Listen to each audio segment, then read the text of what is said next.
Hello, ladies and gentlemen, and welcome to the Say Report. I'm your host, Evan Decker, and joining me, my host companion, Sejan Sarowick. And Sejan, do you hear that? Do you hear that whispering on the wind? Click, click. Gonna do the entire podcast for the record. The entire episode speaking in Viggo Mortensen. I don't know what else do you call that language? Someone mute trying to communicate. Like I'm not that sure. Was not. Yeah, but that no. He look. All right. Okay. What? So let's do this, Def. What I was talking about is the fact that it's the most wonderful time of the year. It is Brendan Fraser History Month at the Say Report. It is our 11th year honoring and celebrating Brendan Fraser History Month, which is just insane. It's insane that we've been doing this for 11 years. And then this is the 10th season that we've been doing it at the Say Report. So, yeah, and we will be discussing The Passion of Darkly Noon, chosen by Sejan. I want... Yep. I'm just going to move all the way over. No. Take it. Bring it. Yes. Let the hate flow through you. They bring it to me. No, man. I still take full credit for this, man. This is for anybody that before we stop, before you go, before we do anything else, I want to make sure that everybody knows that as of this release, as of us releasing this on May 4th, 2026, this film is available on Amazon Prime.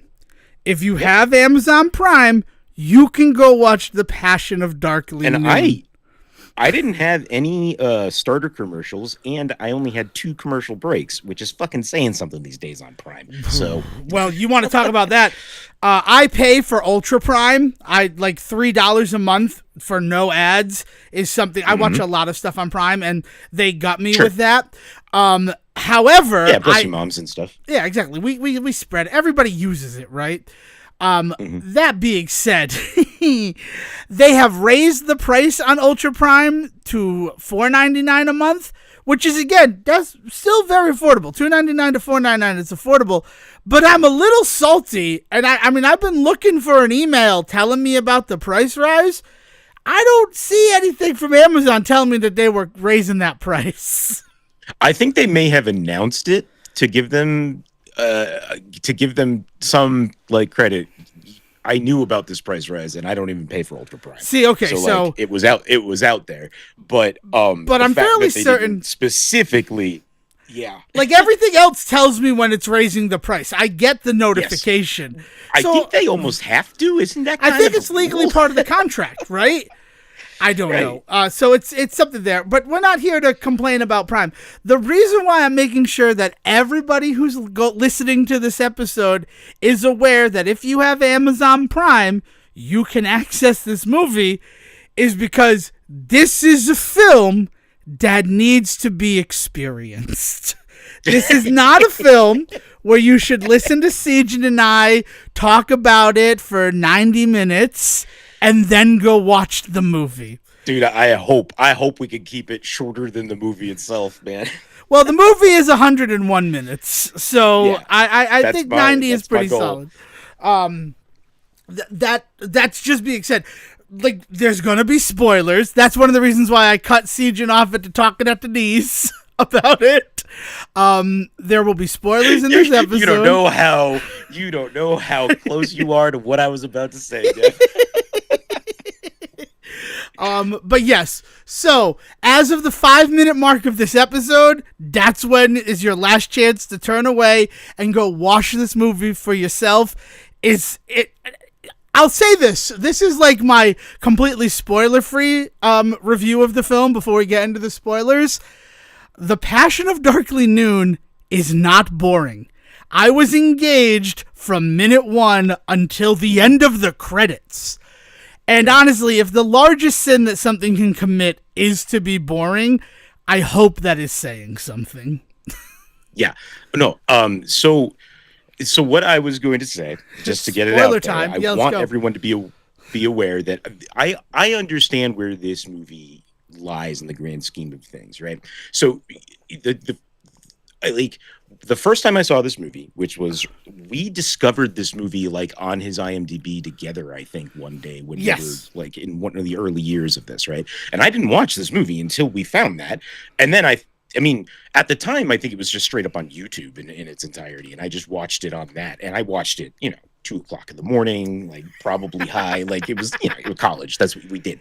But there was this, I was just so fucking engaged the entire time, and I was so completely flabbergasted by what I was seeing.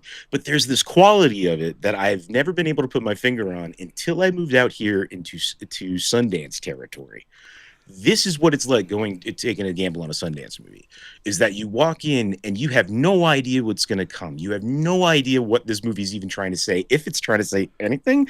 There's a level to it, right? But I also understand, with all of that praise that I kind of just heaped upon it, and I will probably heap more praise upon it because I do enjoy my time with this movie, it is on the same level of film as, like, all I could think the entire time is Tiptoes. I don't know if it's because you and I talked about it last episode or something, or or for some reason I was like, this is Gary Oldman walking around on his knees. Like, this movie is this level of like, oh, like this is an artsy choice, like that's going to be saying something. I don't know what, but it's going to say something. Like there are choices made in this movie that I just feel are just made because they're the more quote unquote challenging choice. Yeah, no, I can co-sign that statement right there. First of all, since you brought up Tiptoes, and we tried to set up a bunch of paradoxes with our American Pie Presents Naked Mile episode, a very special for April. I didn't talk about marshals. I didn't talk about like so many things I thought that we would have talked about on the show. And I just want to make sure, blanket statement before, we're not going to be talking about those things until June. We are fully going Brendan Fraser History Month. The last thing I'll say before we go full on that is I did 100% Vampire Crawlers. It was not until Tuesday. If you're in the Discord, you know that. There's a reason to join the Discord if you've been looking for one. I saw the face of the final boss right before Sunday turned into Monday, and it was too much for me. So think about that as we talk about everything Brendan Fraser, and there will be a resolve in probably our first episode that releases in June. Now that that's out of the way, the things that I want to say about Darkly Noon before we go further into this discussion, because I am very much looking forward to this, and my segue leeches off of your discussion about this film making the bolder choice or the harder choice. Bolder? Yeah. Okay. In the definition, in the Webster's dictionary definition of the term bold, I see where you're going. Yeah. Right. I think it's bold is one of those words that we ascribe to also mean positive. But I don't know if that's necessarily true inherently within the definition of the word, right? No, I think Emmanuel Lewis would be pretty okay with me saying bold in this statement. Bold doesn't necessarily mean good. It just means the bigger choice in a lot of ways. But the things I want to say is I did watch this with the family. We sat and we watched it with the family. And Mom's review of this film was, I never want to go to the Deep South. I'll add that to the list of Montana and the Deep South. These are places I do not want to go because of the entertainment I have seen set there. And she hasn't even seen Hellboy to Crooked Man, right? Which, like, you want to talk about the Deep South is fucking scary. Hellboy to Crooked Man. And Dale. Although I will say this movie definitely has a witch in it, right? We'll discuss that a little bit further. But this movie also has a witch in it. Yes, that's one of the reasons why I made the parallel. See, CJ picked up on it. And Dale said, I have seen Eraserhead. I have seen Requiem for a Dream. I have seen 2015's Cherry starring Tom Holland. Darkly Noon is the weirdest fucking movie I have ever seen. Yeah. And I can agree on that one. Which brings me to my segue point, and that is to say, this film has one of the best production designs I have ever seen in a movie. I don't really necessarily want to start with the foundation and then build out from this film, but legitimately, for all of the things that we're going to talk about, the harder, bolder, more artistic choice that was taken. It's all in the story and the acting. In the story and the acting.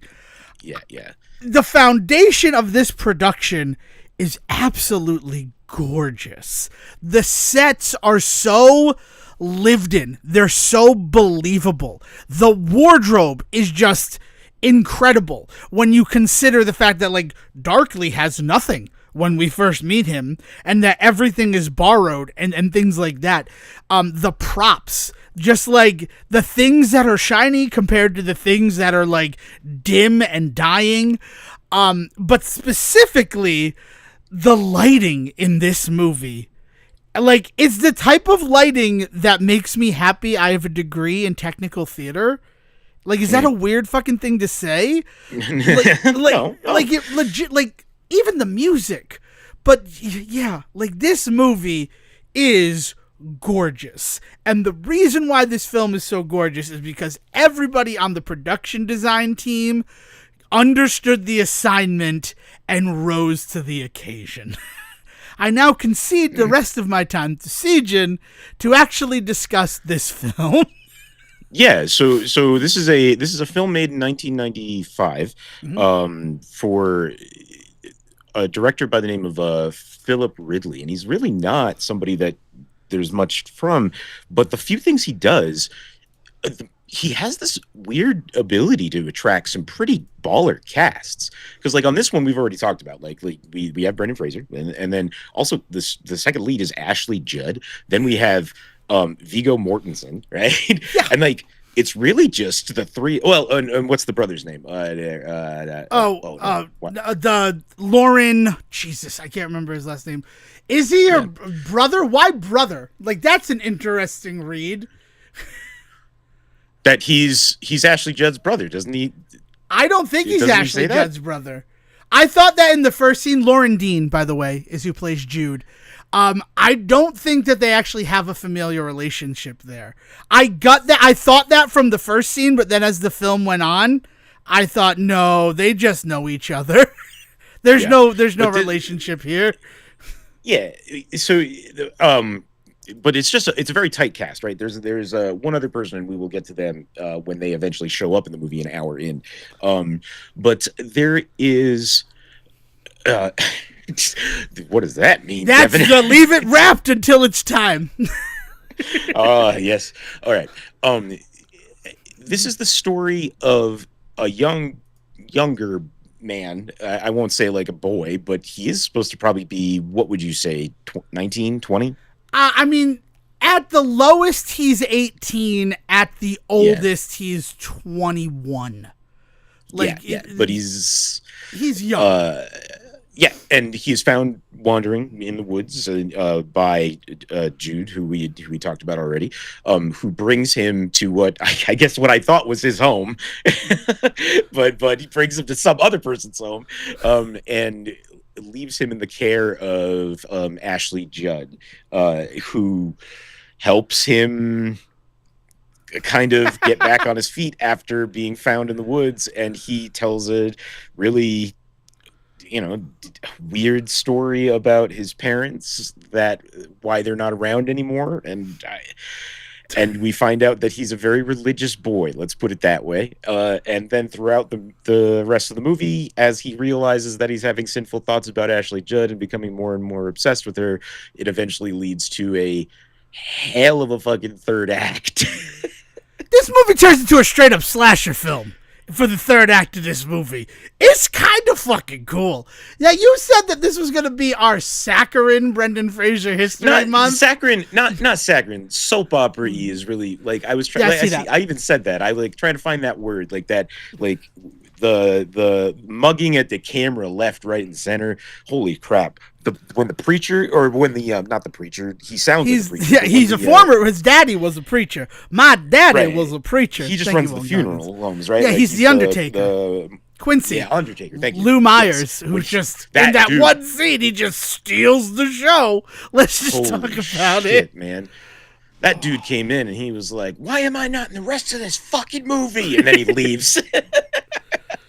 Well, because every time you're on camera, Lou, all you're asking is, why am I not in the rest of this movie? And it began to become a bit distracting to the rest of the actors who were working.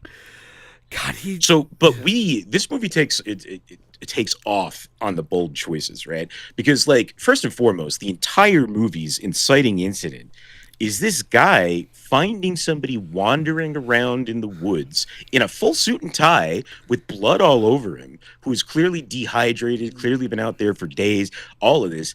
This dude's just like, I'll take him to my neighbor's house. What? What is that choice? So, first of all, to paint a bit of a picture for everybody, remember, we gave a spoiler tag about 10 minutes back. So just understand that if you're still listening, the spoilers are about to happen. He picks up Brendan Fraser as Darkly Noon, puts him into the bed of the truck, and Fraser looks like Jesus on the cross. Like, you want to talk about bold choices right from the start of the movie. He is this man in a suit and tie, wandering through craggy outcroppings before we see him in a forest.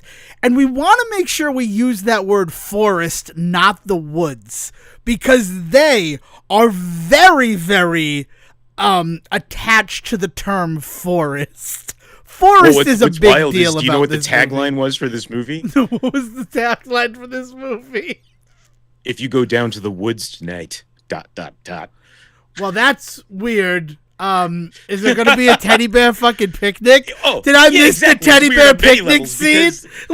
Well, technically, so there is something to the idea that the teddy bear picnic story is actually a little bit darker than everybody kind of like knows. Oh, like, yes. There's like like the teddy bears end up like attacking them, don't they, for like stumbling upon their picnic? So like it's a pretty dark story, but like it is not the story of this movie. It's not like it's not like he lived in the woods and they're now invading his home and so he's attacking them for that. That's not what's happening at all. Dude, I'm going to say it right now. I'm going to say it right now, and we're going to let it linger before I go deeper on it. The forest is a metaphor. Okay, yes. So Sorry to do that. So he is found, but he's found wandering out in a full suit and tie, falls to the ground, and then Lauren Dean's Jude finds him, and it's just like, I'm going to bring him to Callie's house. And just like that, and then leaves. After, mind you, just casually, at this point in the story, we know nothing about Jude, casually just pulling a child's coffin out of the barn before he goes. What the fuck was that? That's a baby coffin. Let's just be let's not mince words. Let's not try to like spare the audience by saying child's coffin. That's a baby box. It's even weirder than you think when you think about like the size of that coffin. Is like, that's the coffin for a child. And yeah, we don't know anything. Like you and I were just arguing in that first scene, it feels like he's bringing it to his sister's house to be like, I found this, or his home. Like I think that's what it is. I think that I assumed that he was bringing him to his home, and with Callie being there, I was just like, okay, this must be the sister. Yeah, it does. And it gives big sister energy there. And also, in that first scene, we're told that Clay has been gone for 2 days. Like, Clay is wandering as Clay is wont to do. You know what this feels like? This feels like a fucking Sam Shepard play the entire time. Yes, like, thank you! He goes on a walkabout in the woods from time to time to just, get in touch with himself. And, like, okay, he'll show up in Act 2 and be really important. Yeah, right. It's one of those situations, and it's almost like I was almost sad that like I knew Viggo Mortensen was in this movie because I knew that he was going to play Clay. It was one of those situations where like, so when Clay eventually shows up, it's going to be the other heavy in this film. Though it's also crazy to call Viggo Mortensen a heavy in 1995 because like all I can think of that he's done before this movie is Witness. Right? He's got that weird role in the film. Yeah, I forgot. Witness. He's one of the Amish dudes. Yeah, he's one of the Amish guys who, like, it's not, the guy from Die Hard. I can't think of his name. I love that Harrison guy. Ford. No. What are you talking about? No, there's the guy in the Amish town played by the bigger blonde brother from Die Hard. So he's in that film. Like, he's got that as He's the one who actually likes Kelly McGinnis in that movie. But he is just Moses Hochleitner, who's just another guy in the Amish thing. And like now that I'm looking at it, he's in one episode. So Witness is his first movie, Viggo Mortensen's first movie. He does some TV apparently completely work. cut though from Purple Rose of Cairo. That's an interesting story to have. And then he's in like some other stuff, but nothing really big, like Leatherface, Texas Chainsaw Massacre 2, Young Guns 2 is probably where most people would point to it. He's in Carlito's Way. He's got a small role in that. So, like, I mean, I guess of the people in this film, they are all kind of heavies, even for 95. There are a bunch of young actors who we've seen do things, because he's been in Crimson Tide. So, yeah, Viggo Mortensen, you hear that name, even in 95 when this movie is happening, your next thought is probably like, oh, he's going to be a big deal. And when he comes back as Clay eventually. And he is, though. Oof, jeez, I'm sorry. I'm thrown by this. So young Brendan Fraser character is brought home. We know nothing about what's going on yet. Nothing has been explained. Assumptions are being made that clearly are wrong and all of that sort of shit. And then eventually he wakes up. Right. Yeah. And this is the very first act that he does as a conscious figure in this movie is he creeps up on Ashley Judd asleep on the porch in a way that, like, I get it. It's supposed to be a little foreshadowy, but like it is so instantaneous that you're just like, oh, there's something wrong with this kid. And like the movie never lets off the gas on that. What I mean is, like, there's never a moment where you're looking at Darkly, as we finally find out, the Passion of Darkly Noon, Darkly being his name, Darkly Noon being his full name, right? He's a titular character, guys. Yeah. Like he is never. There's never a moment where he is forgivable. Not even forgivable, but like trustworthy. Like there's never a moment where you, as an audience member, want to even really kind of give him the benefit of the doubt in any way, right? You're just spending the whole time just waiting for him to snap. So you say that, and we kind of glossed over the fact that, like, his parents were taken away and everything there. Well, no, this is when we learn this, right? Yeah. Is like, this doesn't happen until he wakes up, meets Ashley Judd, and then it even then until, like, he is goaded into it when she finds his Bible. Yeah. Well, she found his Bible while he was still passed out, because he's passed out for like a day. Like, there's a whole day where he's just sleeping in her bed, which is why she was forced to sleep on the swing on the front porch. That gave me big Teenage Mutant Ninja Turtle vibes. I just have to say that. I was just thinking Back to the Future too. But yeah. So, fair. Like, these are the things that we think about when we think about porch swing sleeping, Siege. But yeah, so that's why she's forced to do that. But like, after she cleans up, after cleaning him up, she like goes through his clothes, which do not look like the suit that he had on before at all, and finds the Darkly Noon Bible. And she goes through it, sees on the first page it says Darkly Noon, and then deeper in there's a photo of two older people, a male and a female. So then she puts that aside, and then after he has creeped on her on the bench, they've shared a meal together. They go upstairs, and she's like, "Oh, your clothes, I had to throw them away. They were destroyed." Which, like, I was trying to think of what could have happened to those clothes that, like, there's no coming back from. He definitely defecated in that suit, Seijin. Like, that's what has to have happened, right? Like, I don't want to start this film thinking off about the fact that, like, Darkly Noon has, like, relieved himself in those clothes. But he was wandering to the point of exhaustion. Continue, okay? No, you're 100% right. Like, he was exhausted, he was dehydrated, he was all, so there's, I am right there with you. He shit himself at some point. This leads me to a question. What year does this movie take place? That is irrelevant, Seijin, because the forest is a metaphor. It takes place in all years, because any year at any time when someone dies and goes to limbo, they wind up in the forest. I'm But I pretty get sure the the impression forest that- is limbo. I'm just saying. But I get the impression that because of this idea that it is supposed to be this out of time, out of place space that they exist in this film, right? I don't think that they have things like washing machines and shit like that. Right. So I think legitimately it was, your clothes are not worth the amount of work I would have to put in to wash your clothes. Yes. So then what we call that is destroyed. Yeah.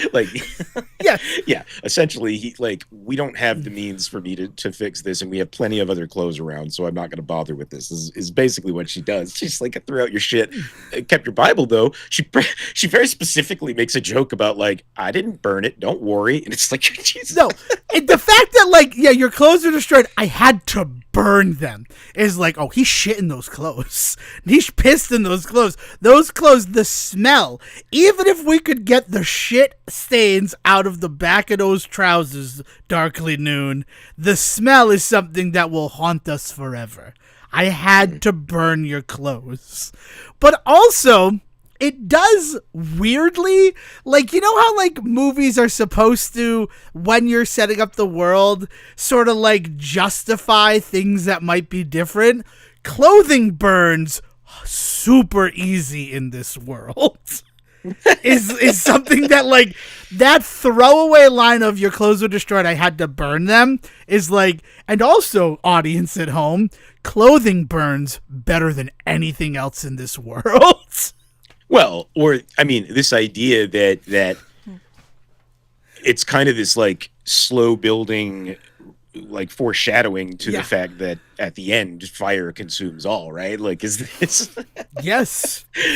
Oh man, Jesus, this movie. All right, so we learn all this stuff about Darkly in this moment, though, that you're getting at. Yes. About the idea that this is when we learn that he comes from a religious cult, essentially, right? An over the top Christian cult that is kind of. I can't tell if they're terrorizing the town and people are getting back at them, or if they are pretty much just keeping to themselves, but people are. You get this weird story from Darkly that they were just praying in their homes, and the townsfolk and the police all came and pulled them out and killed them in the streets, and he watched his mom and dad get shot, right? And that's and he ran off into the woods, and that's how he ended up where he is. But there's this level again, because they've already established that he is just not trustworthy in any way. He is not worth investing your feelings in. He tells the story and he talks about ATF helicopters overhead. They don't just do that for people praying in their homes. What the hell were you guys doing, right? Yeah. And some of the stuff we learn later when he starts to have visions of his dead mom and dad are the ways in which they spoke to him about stuff and demanded things from him and things like that. And so obviously there's some really bad shit going on. So again, this story that I think is supposed to make us feel a little sorry for him, I don't because at that point I'm just if they were the kind of cults that we now watch 1,000 Netflix documentaries about, I don't think that the police were necessarily in the wrong. Oh, I mean, the scariest cults out there are the cults that couch themselves in existing religions, right? We're just going to start that, right? We're going to talk about cults a little bit in this Darkly Noon episode because this is the best entry point into this topic. And there was a woman that was a Christian cult leader in the 80s that preached about how gaining weight was a sin against God, and I'm trying to remember what her name was. But yeah, the whole devious thing about her was that she was just just Christian, and she was just using the Bible. We're because I remember this very just sincerely. And again, if I offend anybody, I'm just being honest about something that I know guides people, but let's just have some honesty about it while we're talking about this.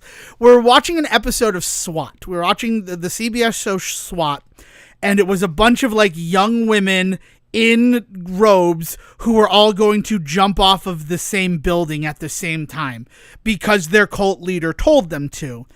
And after that thing, Mom was like, you need to pause it. And I paused it, right? They end up, spoilers for an episode of SWAT. I couldn't even tell you what the episode is.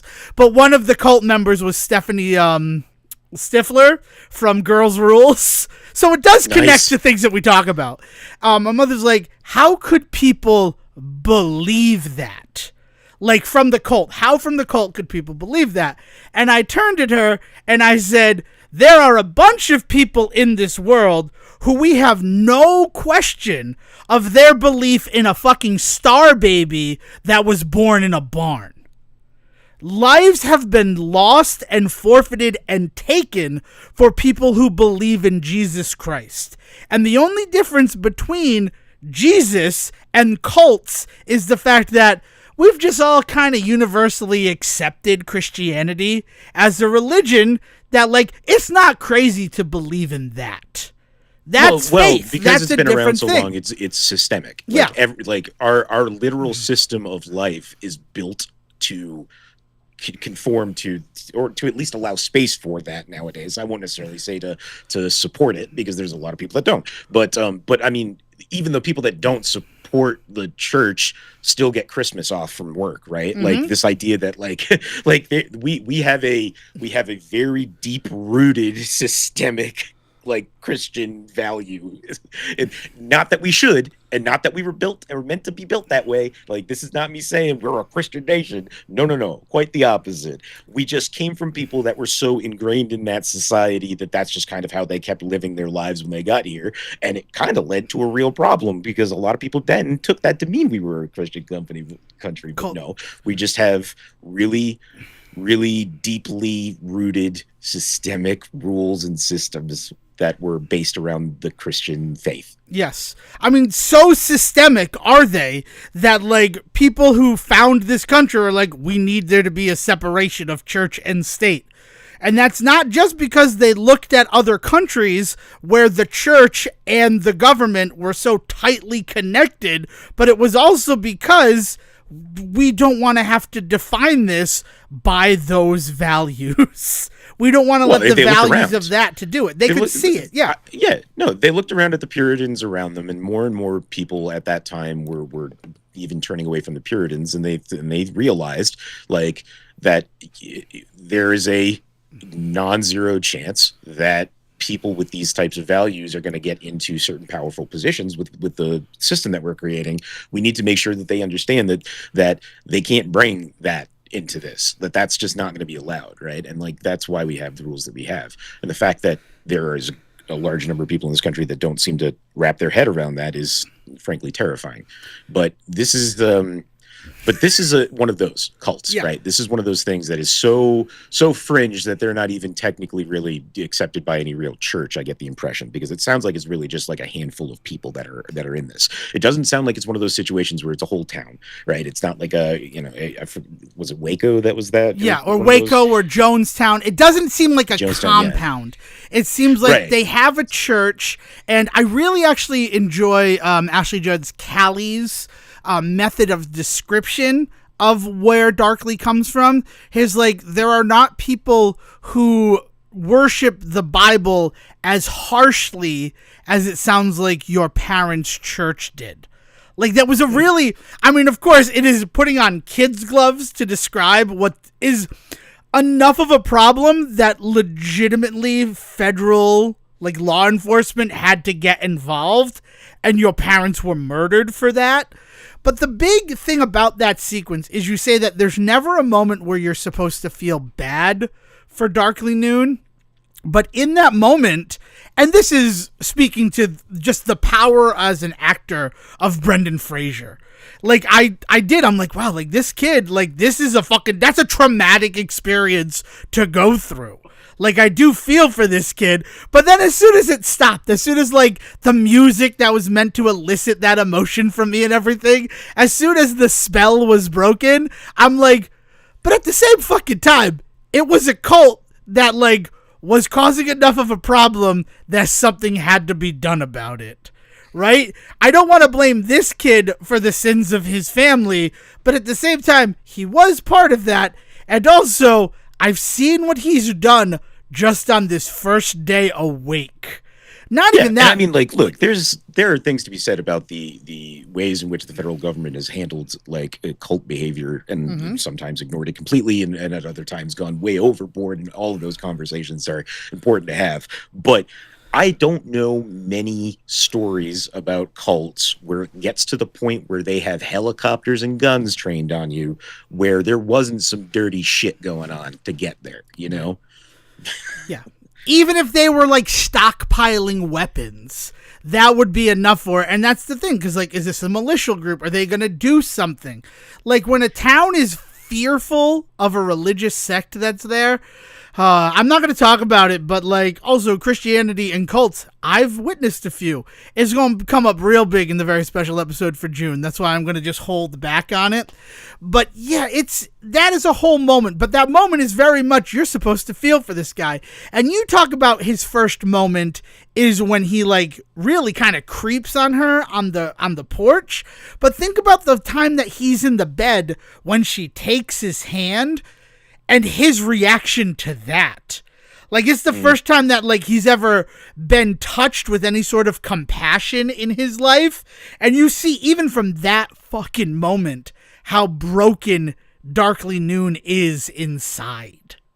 But this brings me back to so many of the questions that we've already asked. Because you talk about this idea that you feel bad because you're like, oh, look at what his parents have done to this kid, right? But I also don't know if he's a kid. From what I'm understanding, he seems to be like a 20-something-year-old man. And like, yeah, okay, raised in a cult, but at this point, like he is old enough that his brain is starting to really cement itself. And there's this really, I mean, is he supposed to be something like Frankenstein's monster that we're supposed to like feel kind of bad for him in that sense? It just feels very... It feels forced. It feels, to be frank, it is but again, it is a choice that basically the person that we are following in this movie is this person that essentially has no other characteristics besides this religious side. Like his entire personality and everything come from that. But in a way that works because that is supposed to be what happened to him as an entity in the cult, right? Like, so it's just this really weird balance between, I can't tell if this is good filmmaking or not, right? I think that Brendan Fraser's putting on a hell of a show, like between the stutter that he ends up adopting for a lot of the time, between the various kind of naive emotions he kind of needs to put on display. But I think he's always been good at playing dumb, right? Like, I think that's why we love him as Encino Man. That's why we like him as George, right? Is like, not that he is dumb, but like we like it when he does play dumb. So, I mean, we've come to that part where, like, let's do some Brendanisms, like let's compare to other things. He feels a lot like Adam from in Blast from the Past, to the fact that, like, Mom was like, what is this, Blast from the Past? Because, yeah, like, it's this sort of thing where it was, the best way to describe Darkly Noon is he's sheltered. He has never witnessed the world outside of this church that his parents, I believe they're the founders of, that they found and raised him in. It's not like he's familiar with any sort of outside world. He only has the images and ideas that he was fed as part of that family. That does not excuse his actions or anything like that. But, like, you watch a movie like this, and I understand why, Brendan Fraser could definitely play somebody who lived in a bunker till he was 30 years old. Right? Like, we gotta get, like, I just watched this movie, Darkly Noon.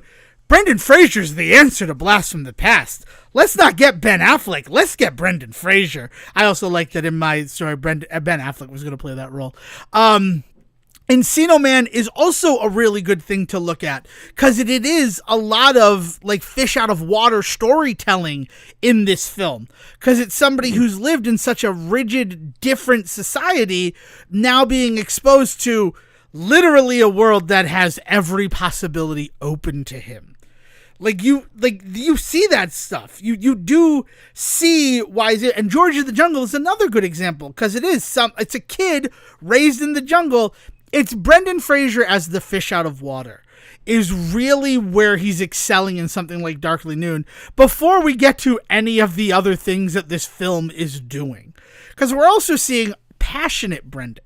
we're seeing things like him in school ties, right? And also weird religious persecution, like characters that he has. Like if I'm Philip Ridley and I'm trying to cast the role of Darkly Noon, of course I'm going to look at someone with Brendan Fraser, because the pedigree that I have seen on display from him tells me he is going to be able to approach this role and deliver something that I, as the writer and director, want to see on the screen. And he certainly does not disappoint with that. No, it's like the moments that he has to kind of do this like curious, like angry that he's enjoying himself type looks and things like that, I mean, and then like the super just creepy shit, like him looking through the barn door, which I mean, from a filmmaking perspective, there's a lot of really classic kind of tropey elements to that, right? Like the shot of just the eyeball coming through the slats and stuff like that is like, it was just so like on the nose, but I love that kind of shit. And like that moment where he just then like, that's the moment where it turns into him masturbating, doesn't it? Yeah, that eye through the slats is a metaphor for him stroking his cock up and down as the one eye goes up and down.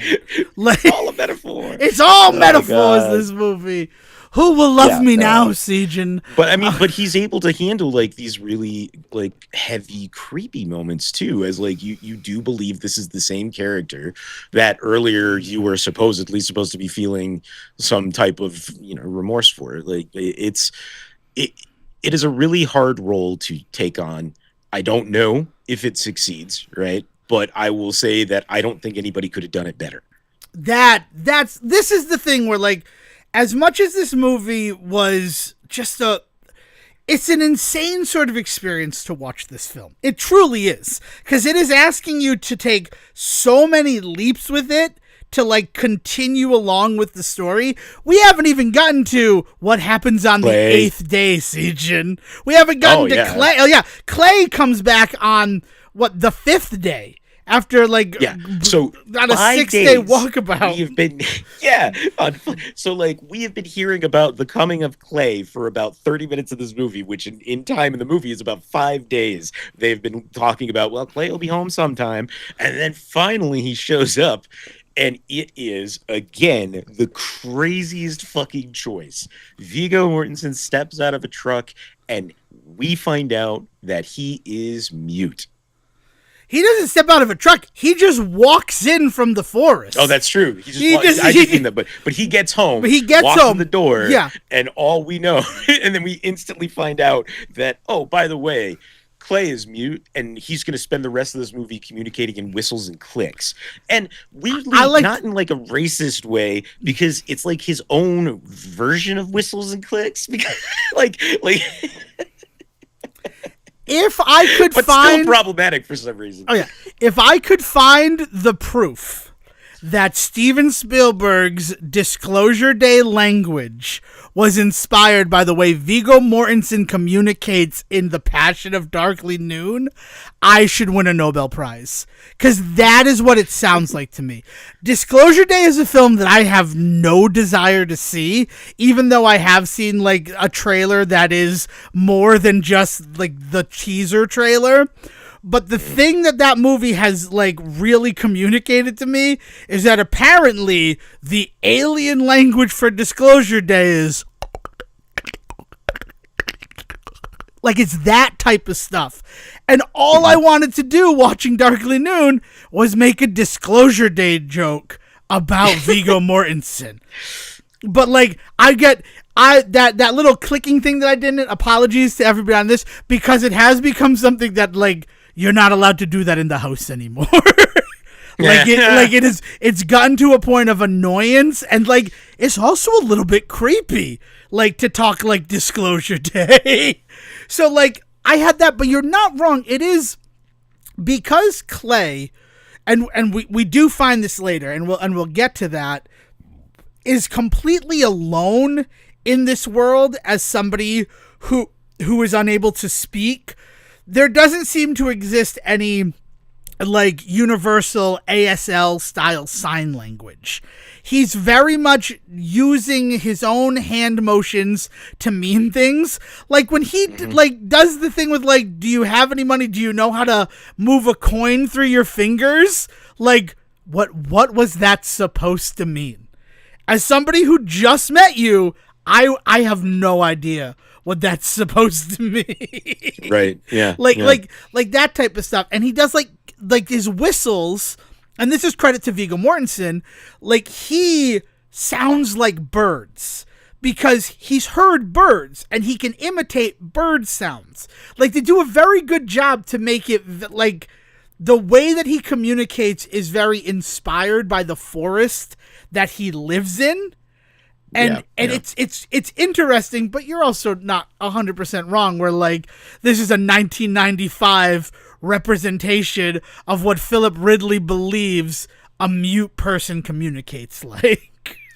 Well, and again, it's this choice of like, is it a character choice? In which case, that's that interesting choice that you're talking about. Like, yeah, he's learned it from the birds type stuff, or was it just a scripted like throwaway choice of just like, I don't know, and he talks by snapping his fingers, and it's like, what the fuck is that?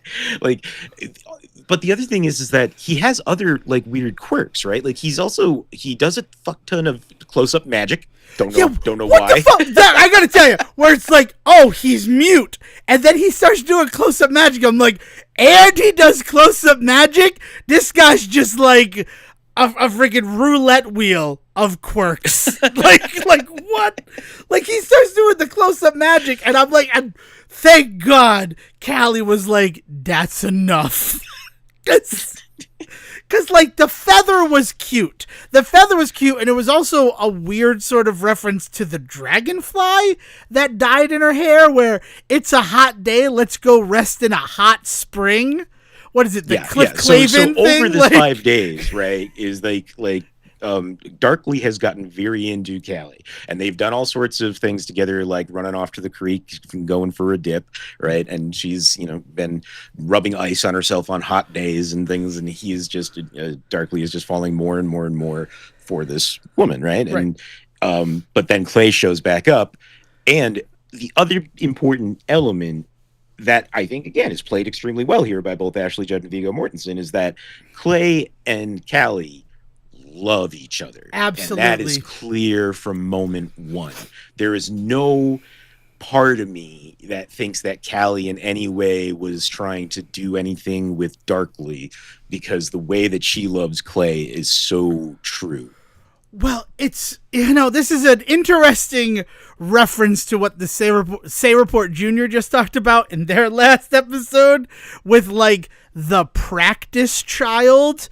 Like, we find out later in this movie, and I think at some point we're actually, you know what, if we can maybe wait to the 60-minute mark of our own episode before we talk about the 8th Day character, that'll be a thing. But there is a moment in this film where it is alluded to the fact that Callie is barren, that she's unable to have children.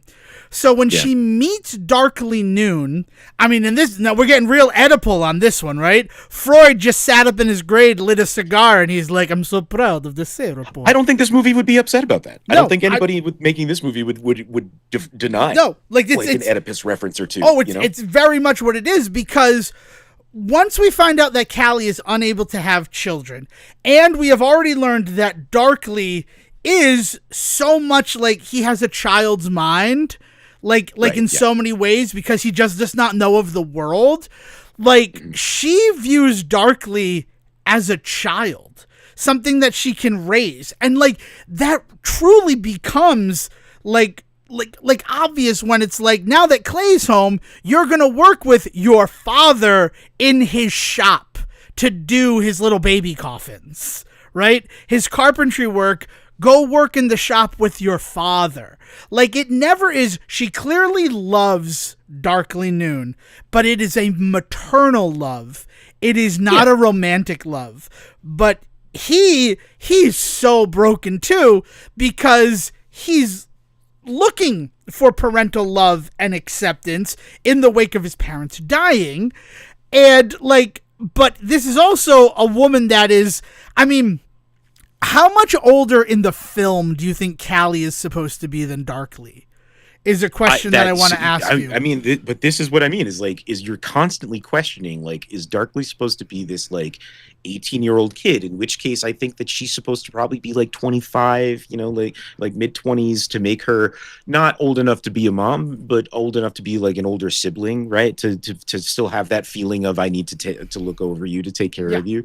So I would say probably about 7 years. But if he's supposed to be 20, I can't imagine her being at 25 still, so she'd have to be 30 or something, but I just don't think that's the case. So I don't know. I don't know. Somewhere in the 25 range is where I think she's supposed to be. Yeah, she's supposed to be the cool babysitter that you have a crush on, but nothing's ever going to happen there because she's 5 years older than you, and she's dating some asshole drummer who's in high school, who's slightly older than her.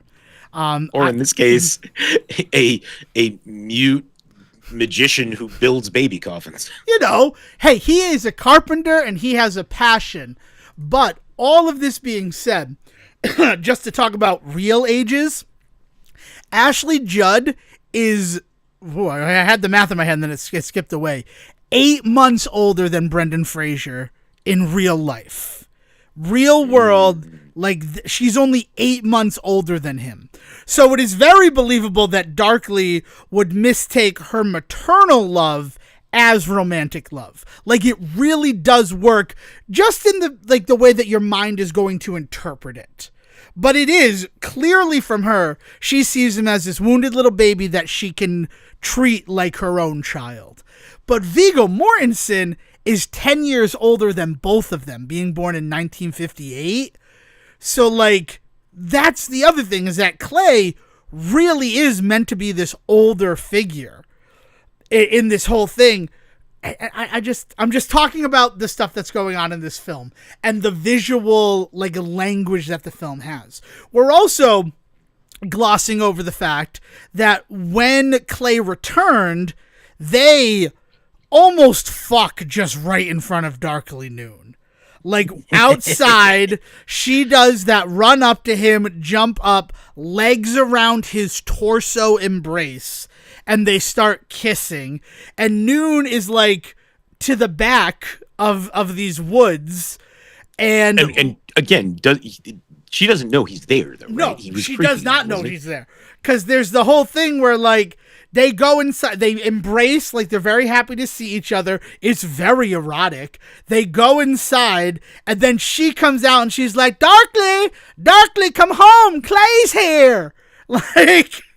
And she has no idea that he has just witnessed that embrace, and that it is something that, broke him a little bit inside.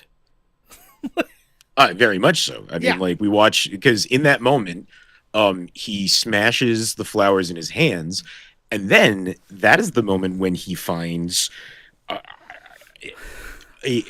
barbed wire a dead bird. A barbed wire bird. He finds a barbed wire bird. It was barbed wire. Yeah. I have always thought it was just a dead bird.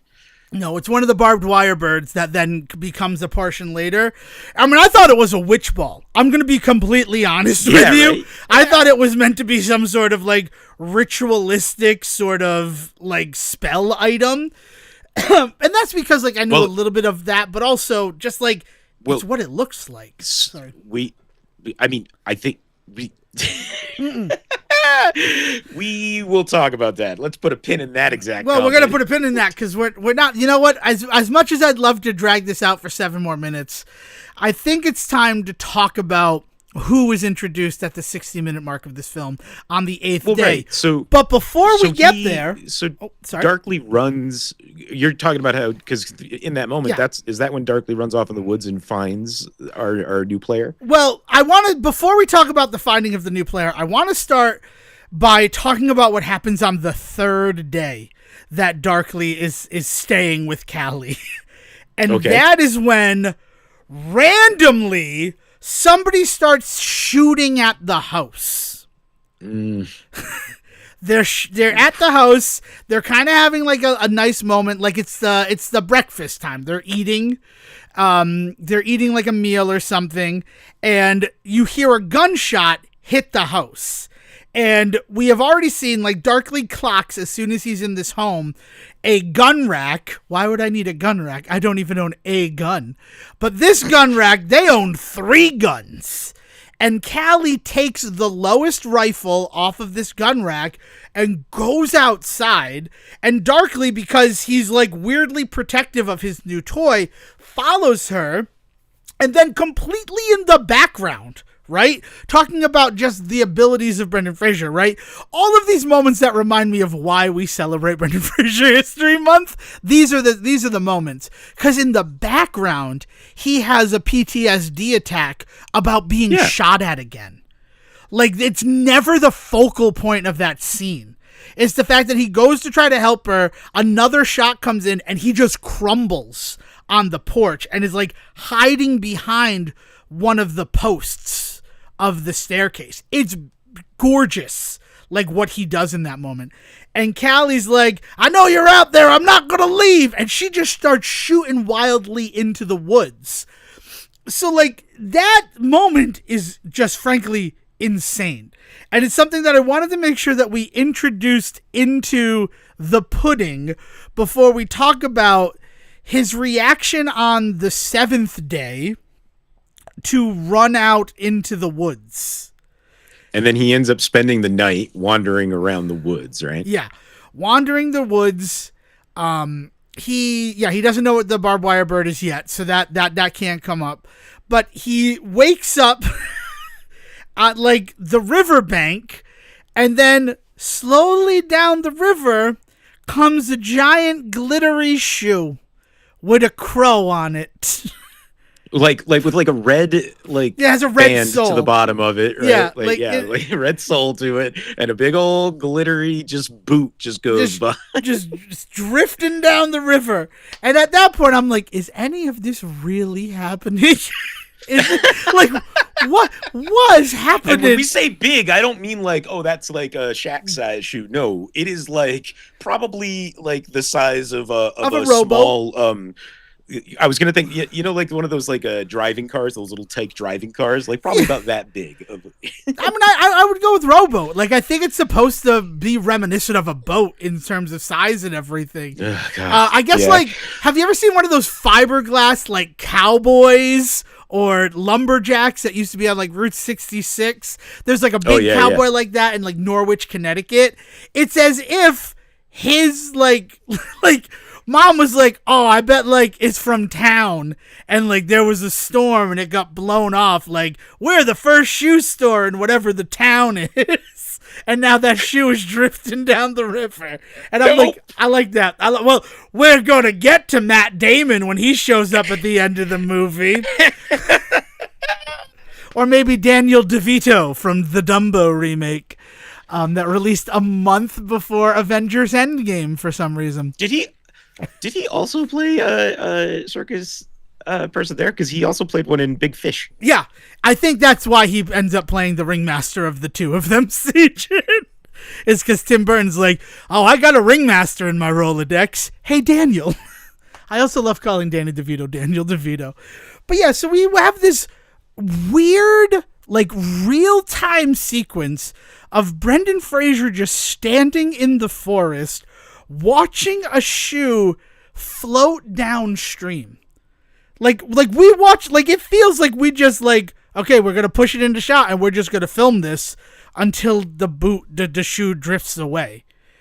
And then once that happens, we are introduced to sort of the final player. We haven't really talked about the Undertaker, but, like, I think that Roxy is important in this moment. We meet Roxy, who is a woman who is living in the woods with her dog, played by Dunja the dog. I'm just happy that we got the dog's name. I like when we credit animals. And Dunja does a very good job as a dog. Very good job as a dog.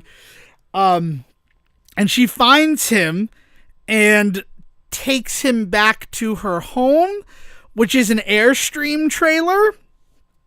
And in the woods. In the woods. Forest, sorry. Like, no, in the forest. And before they enter her Airstream, he sees another one of the little birds that he found outside of Callie's house. And that's when she tells him that's a barbed wire bird.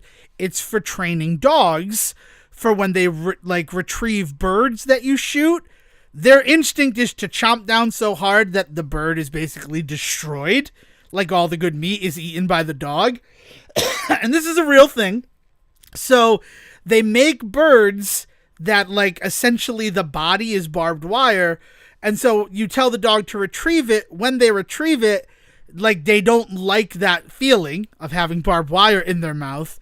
So then if they ever have to retrieve a bird again, they have a softer touch with it.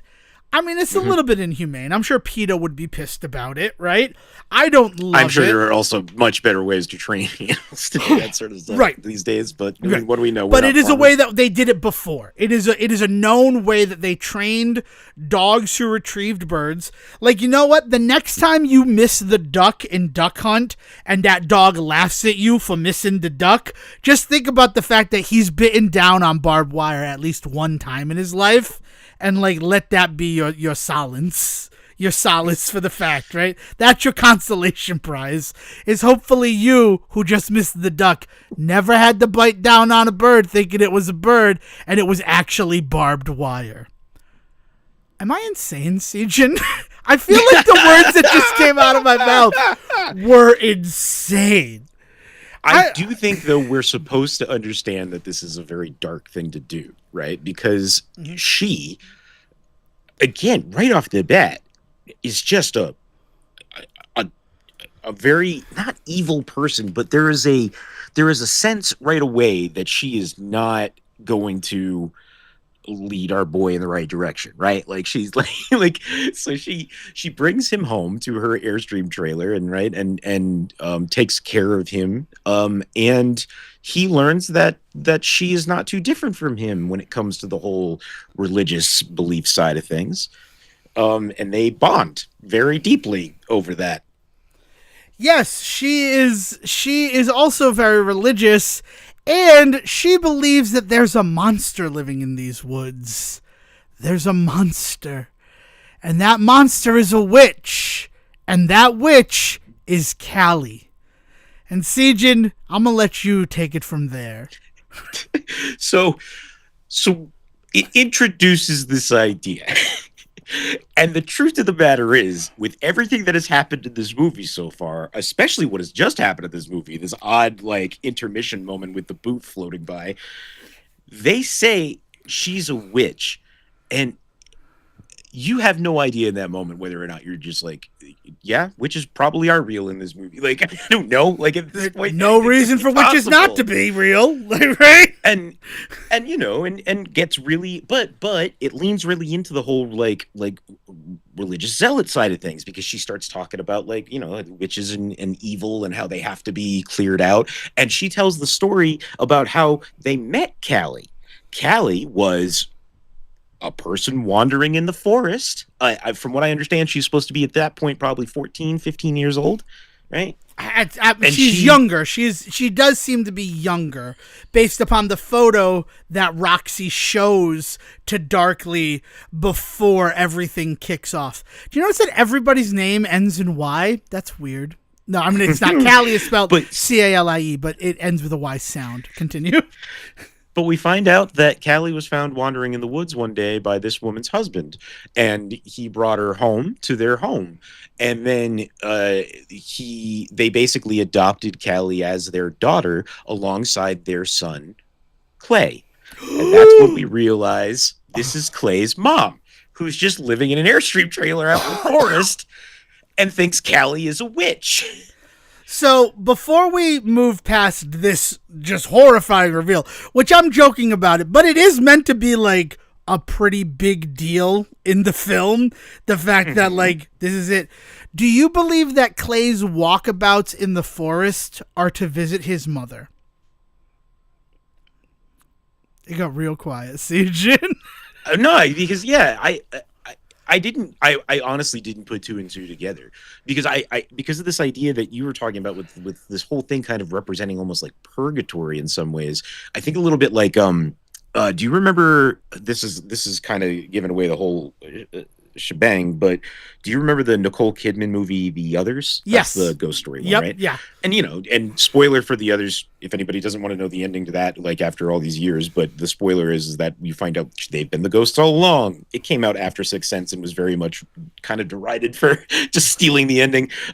But but in that movie, there is this moment in their cycle, because you learn that basically they're ghosts going through cycles. In their cycle, there is a moment where the father ghost comes back from the war. And then they kind of have their moment together, and then we get the feeling that like things are just going to kind of start all over again. It's that idea that like I don't think he goes anywhere. I think when Clay is not there, Clay is just not in the story at that moment. You know what I mean?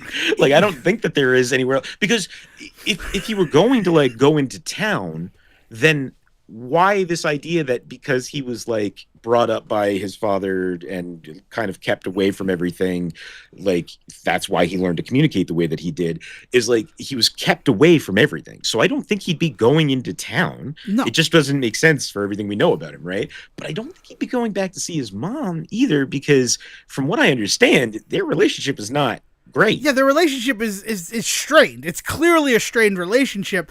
But it was the thought that jumped into my head is that like, but he probably knows his mother's out there, right? Like it's and I don't know.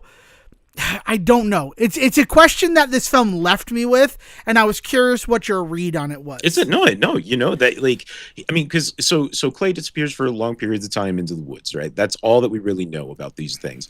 It's not like he's going out to like hunt. It's not like he's going out to find himself. He just likes to go out and stay a few nights out in the woods, and sometimes it's 2 nights, sometimes it's a week, but he always comes back. That's how Callie describes it, right? And so it could easily be that he's going and spending time with his mother. It would just be a really weird move, considering the way she behaves and the things that she believes about Callie and Clay and everything that went down. Because I don't think we can keep talking about this without talking about what happens. Talk about what happens. So we come to find out that Clay's father, her husband, Roxy's husband that is telling the story, cheated and had sexual relations with Callie. Now the thing is that again, I was under the impression that she was supposed to be like 14, 15 when this happens. So essentially it's rape. Like he dies in the process of doing so. So that's why dad's not around anymore. And mom blames Callie for what has happened, claiming that she was a temptress, but Clay does not. And after mom runs off, Callie and Clay end up living together in the house and basically becoming each other's family. And that's why they're as in love as they are in love. Yeah.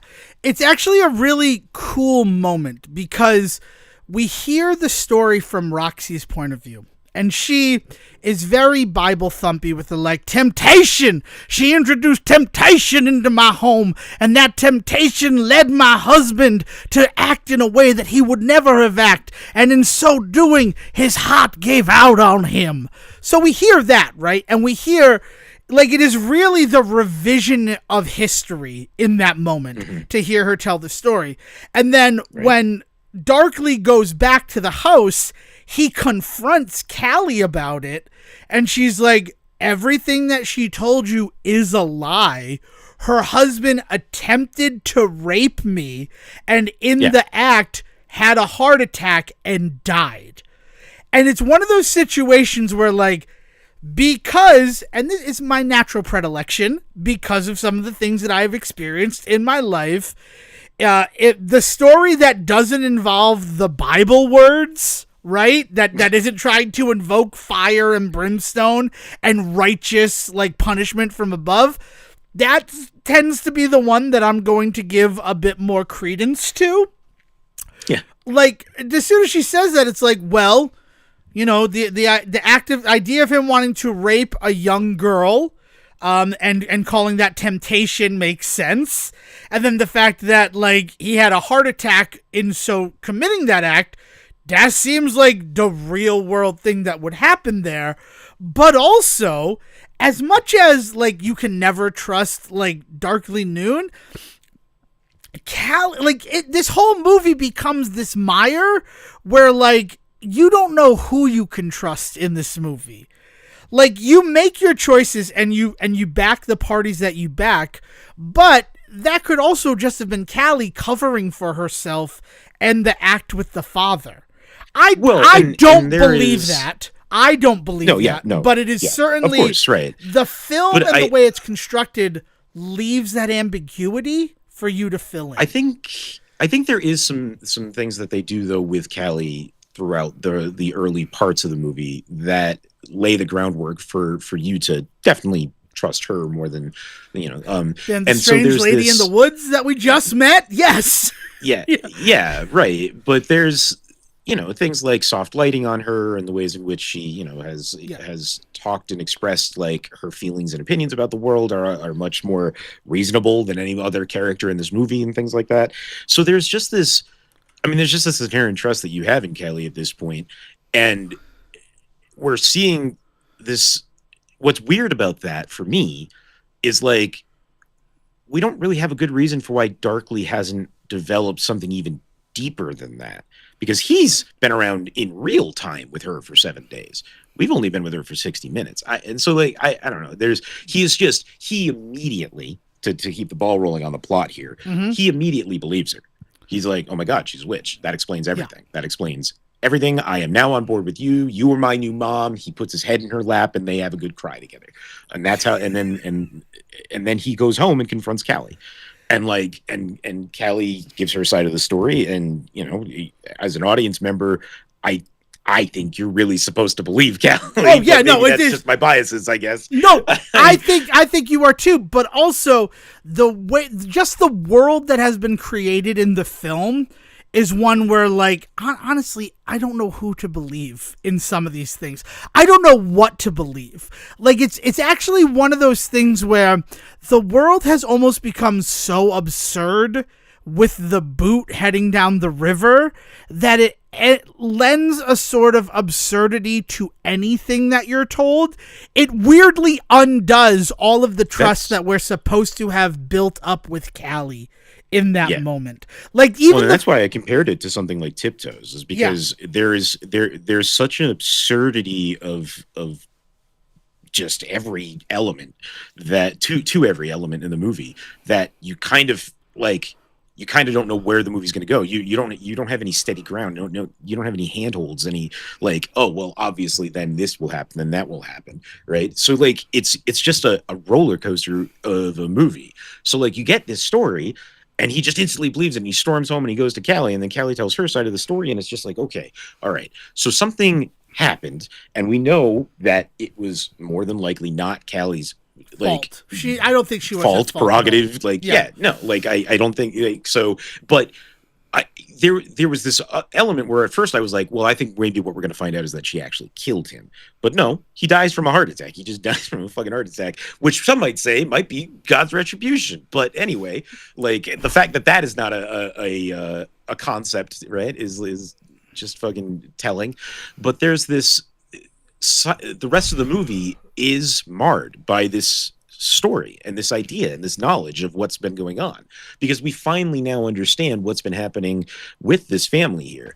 It's in a weird way, we have known more about the guy, the main guy that we're following. Very often that's kind of who we are given less information about, right? And then we learn more about them as the movie goes on. But no, we kind of know his whole shebang. What we can't figure out is everybody else's story. Because the thing is that as much as this story explains Callie and Clay to us now, we still don't have any fuck all information about Jude or the preacher that shows up, Undertaker, the mortician that shows up, and like. I think that we're supposed to get this idea. Well, I do think that there is supposed to be this preaching element to him, because we're supposed to get this idea that he is practicing in a way that Darkly does not approve of, if that makes any sense, right? Yes, like, I know exactly what you're saying. I mean, it's interesting. As much as you talk about, like, perhaps that heart attack was cosmic retribution, not cosmic, God stepping in order to save an innocent. There's also the way that you could do it as, like, it is the devil taking his soul because he has been consumed by evil. And the most important thing before we move past it, because you're right. One of the more important things about the Undertaker character, Quincy, is the fact that the way that he preaches and wields religious language is not something that Darkly agrees with, but Roxy out in the woods, it is. One of the reasons why is that he has been feeling a temptation when it comes to Callie. And because the whole world is contextualized via Bible verse for him, he does not know how to describe it. I don't think that he's ever been taught about, what it is to develop feelings for someone. I even think they glossed over he's lust, been taught that if you right?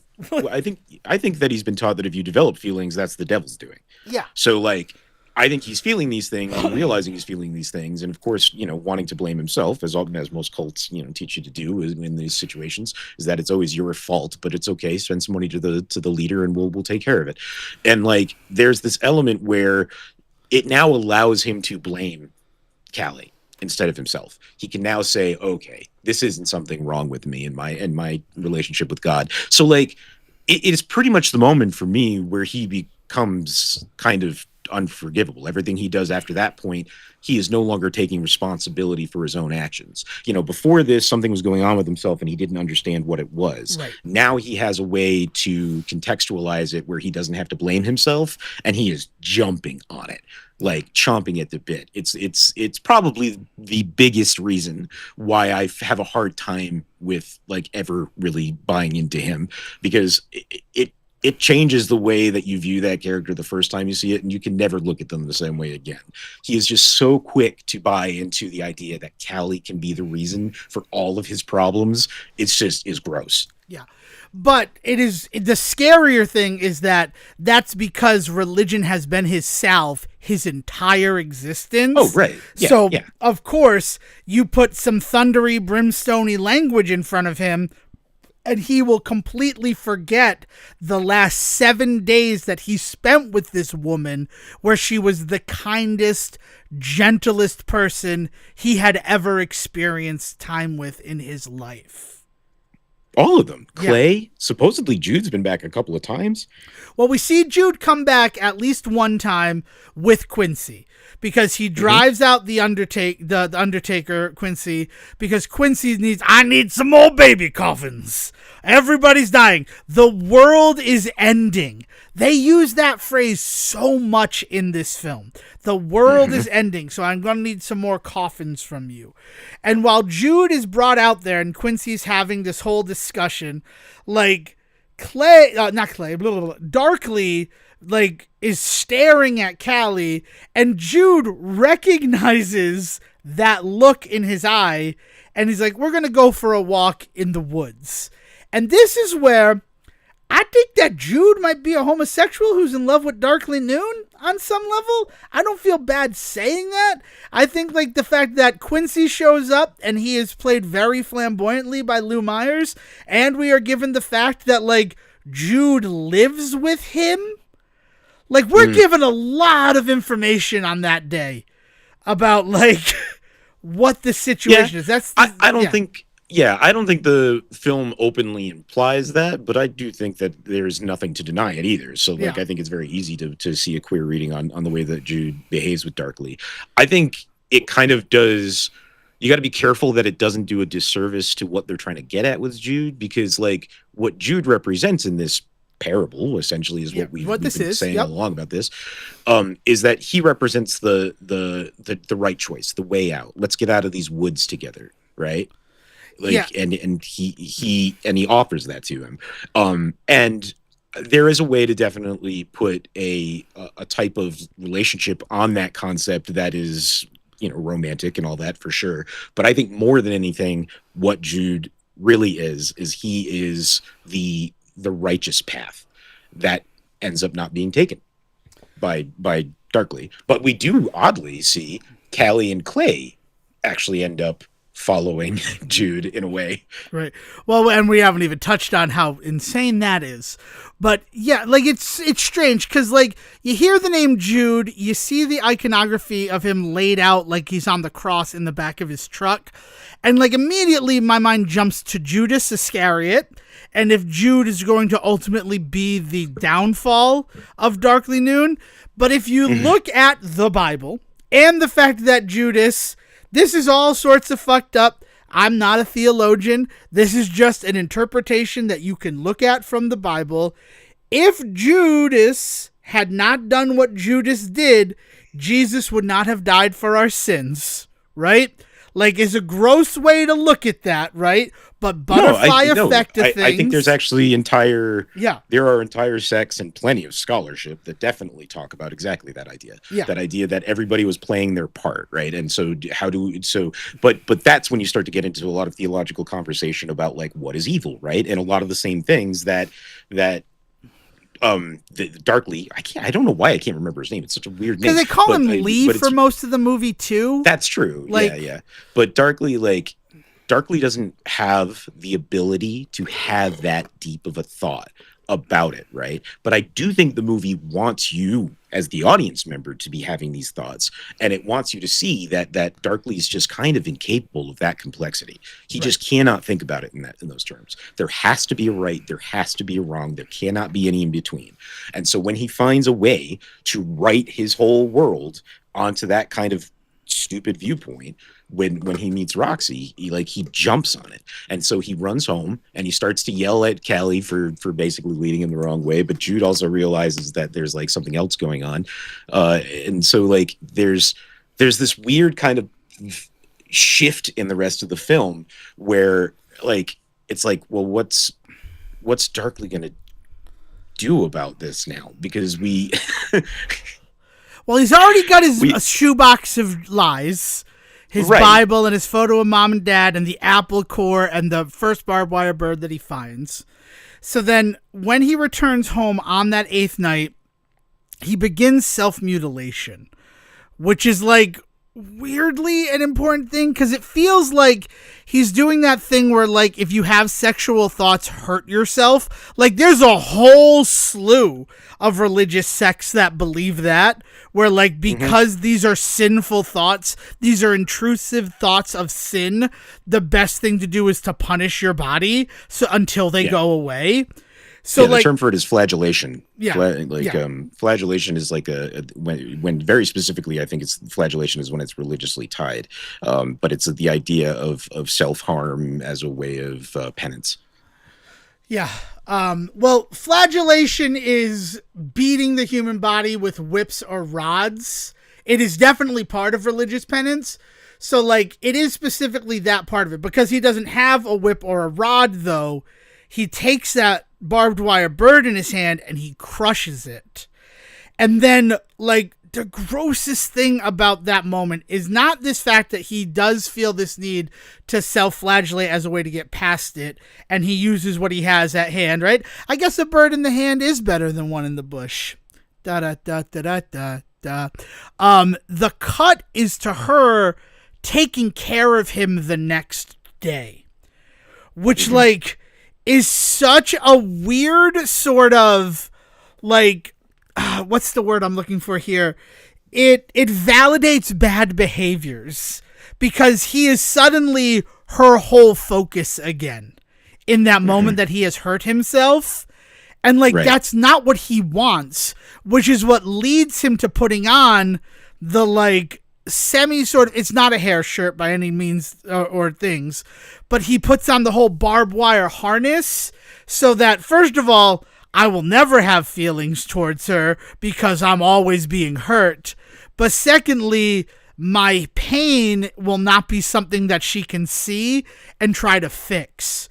Like there's a lot going on with the fact that after she fixes his hand and they have a whole conversation with it, he goes back to the barn, finds barbed wire, and strings up a little harness around himself. Yeah. Yeah, yes. like it is. Whew. And then like the 10th day when they're working in the barn and Clay's like asking him, are you feeling all right? He's not feeling all right. He put dirty fucking barbed wire on him. He's losing blood. It's not good for him.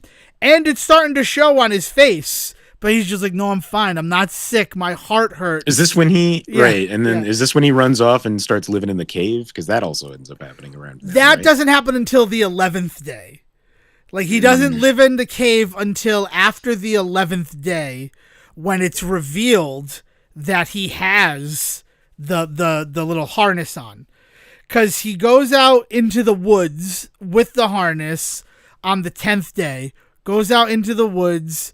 Wakes up the next morning with just the ants crawling on his face, which I have respect for any actor who will just let like bugs crawl on them on camera. Like, I know that I stepped into a bin of ticks in order to buy my PSP when we were in college as one of the weird sort of like experiments that were going on in our university. That was a weird thing, but I got my PSP, CJ. But I do have respect. Like, that wasn't on camera. Right, like I just stood in like a square tub, and they filled ticks in it, and it was to see if the ticks would be dissuaded by like what they sprayed on my legs, and they were. Thankfully, I was not in the control group with the placebo. I've done some weird things in my life. I'm just going to be honest about it. They were raised in laboratories. There was no chance that they could have Lyme disease. That's what I was told. So he wakes up with the ants. And then he immediately goes to Roxy because he's struggling. And that's where he finds that the dog has died. Dog is dead. So, dog, God. No, I'm not doing that. But as far as we know, there's no like nefarious reason why this has happened, right? Like Roxy, it's not because like Roxy did something or anything like that. No, I mean, I'm sure that Roxy would blame Callie for something I damaged. She hurt the dog because she found out that we were communicating or something like that. But we're not shown any sort of like outside influence that killed the dog. By all accounts, the dog is just dead. And so they go for a walk with the dog. She's like, we need to say goodbye to the dog because that's how dogs go to heaven. Which, like, that's also a crazy moment because it's darkly, like, sort of questioning her religious stuff. Because he's like, animals don't go to heaven. She's like, they do if you say goodbye to them the right way. So they go out walking in the woods, and that's when we find out that big glitter boot, that was real. Because they find it at, like... Because they stumble upon it. And they have a Viking funeral for the dog by lighting the boot on fire. It's beautiful. It's a beautiful moment. I'm 100% sincere when I say I think it is a beautiful moment in this film. So this is when he starts like staring into the flame and just starts like cracking, right? Like darkly just finds himself mesmerized by this like death flame that's floating out in the wood on this weird ass boot still, mind you. Yep. And he snaps and he runs off and runs away. He snaps. And it's not, he doesn't just snap and run away. Like mentally he is completely gone because he has a vision of his ma and pa. And they like, it's the best makeup that I've seen since Beetlejuice in terms of the fact that like, they're all shot to fucking hell. Like, and they're up in the tree. They're like, we're up here, Darkly. And he looks up at a tree and they're sitting on limbs and they're like, we'll tell you what you have to do, son. And don't worry. Yeah, don't worry. We'll tell you. And he goes back to the house. And that is when it is revealed that he's wearing the harness. Because they're like, where have you been? We were worried sick. Because, again, Ashley Judd is still, like, trying to be a maternal figure to him. Then it's revealed that, like, she's like, you seem sick. His shirt is opened up. She sees the barbed wire harness. And she's like, get your stuff and leave. Like, at this point, like, you are a danger to me and to Clay. Get the fuck out of this house. Goodbye. And, you know, he goes and he's sitting in the cave at the heart of the forest, which is Ashley Judd Callie's favorite place, which is like a cave with some spring water in it and ancient cave drawings. Yeah, we didn't talk about the ancient cave drawings she shows him that are like fresh and colorful, vibrant. Like there's a handprint on the wall that is like, there's no way that's supposed to be thousands of years old with how fresh it is. Like, I mean, it's cave drawings. So this is not, when I say this is not about quality, because they're cave drawings, but it legitimately just looks like kids were in there with chalk just like an hour before. And like they came along and they were like, oh my God, look at these cave drawings. And it's like, no, you idiots. Because like the colors are insane. They're There's vibrant, like a baby blue and like a lime green. And you're just like, what the hell? I don't think that, like, I'm pretty sure even if they did have this kind of pigmentation when they were created millions of years ago, it would not be intact unless this is a magic cave, which by all accounts we do believe that magic is real in this world. So he's there, and Jude comes to the house, and she's like, we had to send him away. And she's like, so he's out there in the woods, and Jude goes and finds him. And do you think you know where he might be? She tells him, I think so. He finds her in the cave at the heart of the woods. And Jude's like, this is because of Callie and all this other stuff. I'm finally leaving. Because Jude wants to be a writer.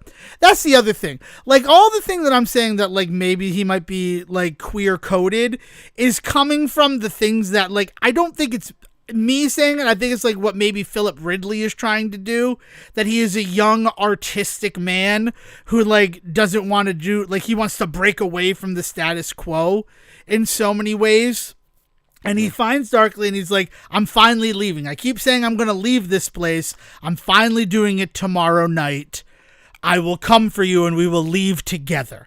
Right? Jude could be the ultimate salvation for him. And then Darkly Noon passes out, and the screen goes to black using the device that was stolen from Clerks by Frasier, according to the 6th episode of Clerks, the animated series. And it says final day. Day 12 is the final day of our story. Oh, no, that's not true, because the night before, Roxy has downed a bottle of Jack Daniel's Tennessee whiskey, and blown her brains out by putting her rifle in her mouth and pulling the trigger. I was like, all right, are we going to be delicate about this? No, I mean, it's what happens. She after performing fellatio on the bullet, like before she put it in the gun. I don't know what that was about.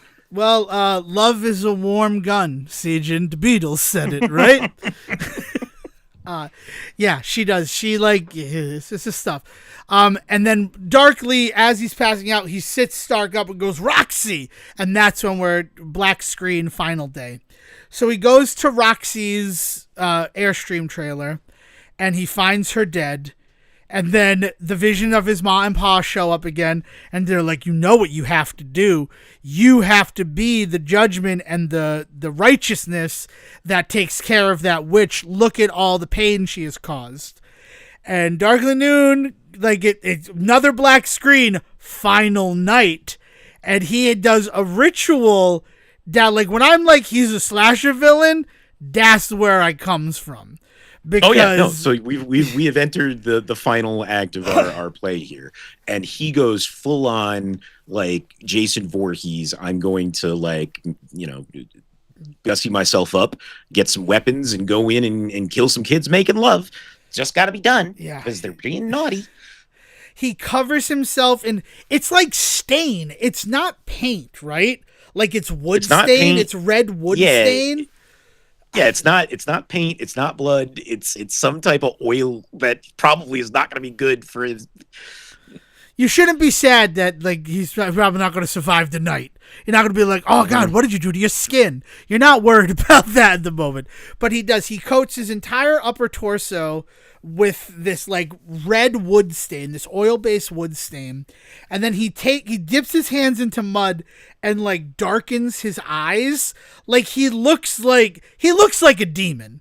He has red skin, he has sunken eyes, and he's wielding the big planer that Clay was using to smooth out the logs that he would eventually turn into baby coffins. I don't mean to laugh. It's just that is a sentence that I just said into a microphone that somebody just listened while still wearing the barbed wire harness and all that. Yeah, right? He does still have he does still have the barbed wire harness on. So he sets off to get his retribution, and Jude comes back to where he left Darkly and finds this whole ritual thing. And then instead of getting into his car and driving to the house, he decides to run through the forest to the house. Meanwhile, at the house, Clay and Callie are getting it on. Like, it is hot and heavy. Did they say hot and heavy? It's hot and heavy. And Darkly watches them on the couch through, like, the front window, and then Callie sees him, screams, and he, like, straight jumps in there with his big fucking planer rod and is, like, gonna do some damage. But he's not just gonna hurt them, he also, like, attacks every electrical thing in the house. Which is, like, it's a cool choice, and it adds, like, an interesting visual to it. But it's like, if you're there to punish, like, why aren't you just punishing? Like, it's just a question that always goes in my mind, is like, you're not trying to intimidate them. You believe that you have been given a righteous task by your God. Why are you not just carrying it out? Well, and he carries the planer like it's like a sword, right? And he like runs around with it. At some point, he gets Clay, kind of, right, and throws him out of the house. Yeah, because again, like, we saw 3 guns, right? Chekhov would be very pleased because they go off in this movie. But, like, he tries to shoot Darkly. Darkly hits him and tosses him out the front door, which breaks his leg. He hits the staircase, breaks his leg to the fact that bone is sticking out at the joint where his knee is. So, like, Clay can't just stand up. Like, he has to crawl back if he's going to do anything.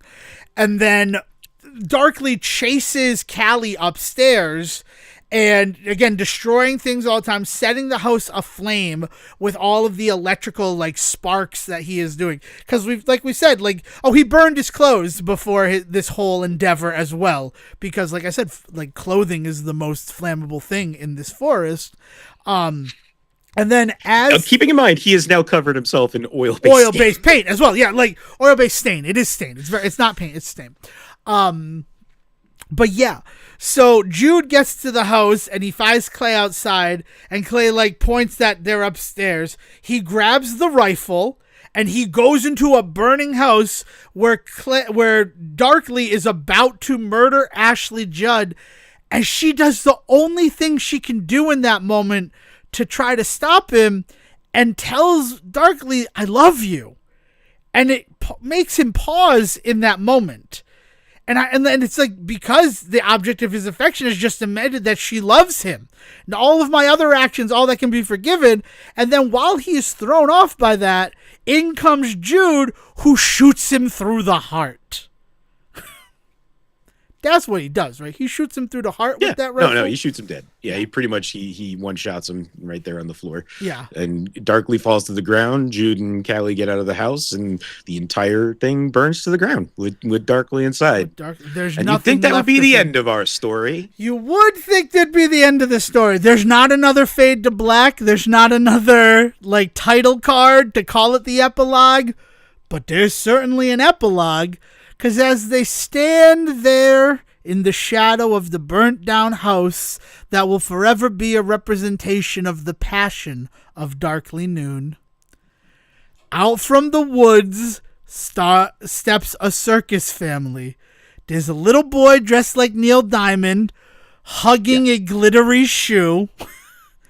There is the ringmaster, a younger woman, a man who is escorting an animal, and that animal is a baby elephant. Yeah, when you say a circus family, like, we're not kidding. It is a straight up, like, they walk out and you're just like, okay, this is I almost wondered, like, are these supposed to be other gods? Is that supposed to be like Vishnu or something? I mean, God, that actually totally fucking tracks if the elephant is Lord Ganesh. Like, and then what those other people could represent, like, you have the father and the son. Oh my God, Sajin. Woo! But the kid is carrying the shoe, right? Which leads the guy, the ringmaster, I think that's what he's credited as. He says, "Are you guys lost? Because we're lost." And what? And he says, "Our circus, burned down. Isn't that what it says? Burned down? Our circus boat like drowned, like it sank because it didn't burn. It sank. Like our boat sank. Right. Our boat that we travel with sank. And we're the only people who survived, and we've been wandering in this forest. And they call back to a thing that we didn't talk to. When Callie brought Darkly to the heart of the forest cave, he's like, I was only ever told that you could walk halfway into a forest, because after that point, you're walking out. And Callie's like, no, you can always walk in a forest. So then the ringmaster, he's like, I was always under the impression that you could only walk halfway into a forest, but it feels like we've been walking forever. And they're like, yes, let us all leave the forest together. And so the circus family, Jude and Clay, embark down the road, leaving Callie standing alone. And the little Neil Diamond boy walks up to her and gives her the glittery shoe. And then follows them, leaving Callie in the forest. Yeah. But there is also this moment where it tries to justify the giant shoe. Oh yeah, something about how it was like it was part of their stuff. It was part of our stuff. He carries around a model of it. Like, what the fuck? He loved that shoe. It's completely unneeded. So unnecessary. Like it's already so weird. Just leave it, man. Yeah, no. They're like, yeah, when our boat sank, we lost our prized attraction giant glittery shoe. He loved it, which is why he now only has the model that he carries around. Well, Darkly burned that too, so too bad. Everything burns. Everything burns. So, Devin, what did we what's learn the moral today? of our story? Yeah, what did we learn? Honestly, I think my mom was right. Don't go to the deep south. No, I'm kidding. I've had some we've had some lovely experiences in the deep south. Yes. But it is, honestly, it really, you got to think that it's 1995, right? And okay, like, God, am I really good? I am. Georgie and Mandy's first marriage had an episode this season where Mandy was on television with Pastor Jeff from Young Sheldon, and he said, well, it's God, he knows, right? He works in mysterious ways. And Mandy says, or she does. And the family becomes pariahs because they're in Texas. And on the television, Mandy dared to insinuate that God might be a woman, right? Mm-hmm. That took place in 1995, right? Georgie and Mandy's first marriage is a period show taking place through the 90s. And that episode was set in 1995. I know that because an episode that where like time had passed took place in 1996, and they talked about Happy Gilmore coming out. And I wish it had been a better focal point in the episode instead of a throwaway line that made me think it was an anachronism, because we were definitely in 95. I don't know if we've crossed into 96 yet. Sorry, just for the backstory. But like, you need to understand that a big thing that the 90s did for American culture, and I might have recency bias because we were there, but like Gen X really started to ask questions about the things that we were all just supposed to believe were true. These things that we were just told were the facts, and that's how it goes. Gen X did a lot to be like, but why? Why is it like that? Why do we think that God is a man? One God could easily be a woman.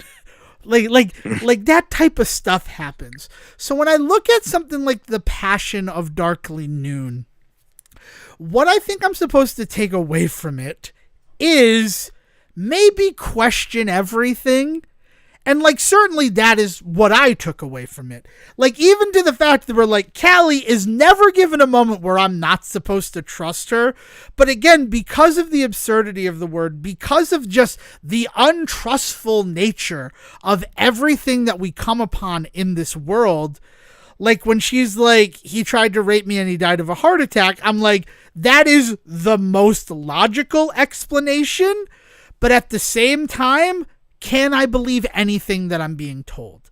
Question everything, or like you will go down the path of Darkly Noon, who just believed everything that he was told. Yeah, like seems to be I definitely see that for sure. There's this element of it feeling like the forest is supposed to be a metaphor for just all of life, right? Mm-hmm. And being lost in the forest and not finding your way, and you think you're halfway in, but you don't really know how deep in you are, because you never know when you'll never get see out the of other side. Yeah, right. But there's this idea that with the forest representing life and all of that, and the journey that we go through, and this idea that sometimes you need to just keep walking, like, you might not know where you're going, but you need to at least keep moving forward. And the final moments of this movie being exactly that, being picked up by these other strays and moving along with them, this idea that Callie might not go with them and be on her own out there. But this goes back to what I was saying about the idea of like, where does Jude go when he's not there? right. Is like, where is I don't town? think there is anything outside of the forest in this movie. Like, I don't think there is a world outside of the forest in this movie. And you know what that is? I've been struggling to think of what about Callie in that moment made me feel like she might be untrustworthy. And it is the fact that she mentions how Roxy turned the town against her. That Roxy spread the lie that she is a witch, that like tempted and killed her husband, and that is why Callie is unable to leave the forest, because she will have to face persecution in the town. It's that weird moment where she like validates that as a thing that exists, but the rest of the movie gives me no evidence that town is actually out there. Like, so there it is. Like, I'm like, there was a thing. There was a connective bit of tissue that I was missing. Because you're right. It is very strange. I mean, like, seeing the forest as a metaphor for life does work, even with my thing of it as, like, sort of a limbo. But the reason why I see it as limbo is the fact that, like, this poor Undertaker, the steward of limbo, as it were, every time an unbaptized baby shows up, he wants to give that unbaptized baby a proper burial. Because we never see anything but baby coffins. Yes. So, like, we don't see an adult coffin. Like, if this guy's a carpenter who is making coffins for The Undertaker, that there would be an adult coffin in the workshop, right? Like, it would be something that we probably have. Yeah. So we don't see that. We only ever see the baby coffins, which is where my credence was like, this is sort of a limbo purgatory-esque area. And The Undertaker wants to give those babies a proper burial because he disagrees with that, right?